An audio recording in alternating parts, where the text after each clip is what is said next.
Last week, we invited Romney and Gingrich for a one-on-one conversation on Face the Nation. Romney wanted no part of that, but Gingrich agreed. And in an interview on his campaign bus, he told us why he now says Romney is too dishonest to be president. Here's the interview. Let me ask you this. I mean, are you worried about the law of unintended consequences? I think you've made Mitt Romney a pretty good debater. He was not bad in these debates. Well, he's gotten better because he's gotten a coach, but the problem he has, I think you'll see in the next day or two, is that it's really useful in a debate to use facts to win. And I think it's really dangerous in a debate to use non-facts to win, because you win a tactical victory, but you strategically begin to destroy your own credibility. There were a couple of times during the last debate in Florida where you seemed to just stop for a moment. I did. Why was that? Because what he was saying wasn't true. But I mean, you're never at a loss for words. Were you just shocked or what? Yeah, I mean, look, when somebody says to you, I've always voted for the Republican when the opportunity existed. And Larry Sabato tweets within minutes that what Mitt said wasn't true. That in fact he could have voted for George H.W. Bush or Pat Buchanan on the day that he voted in the Democratic primary for Paul Tsongas. Lincoln once said, if a man won't agree that 2 + 2 = 4, you'll never win the argument because facts don't matter. Romney's the first candidate I've seen who fits the Lincoln description.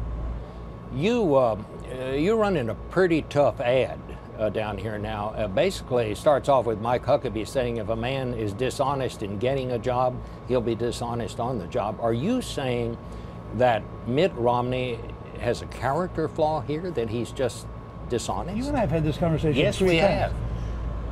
There are a series of things that happened in the debate that are factually false. Now, this is a smart man, and as you point out, he was well coached.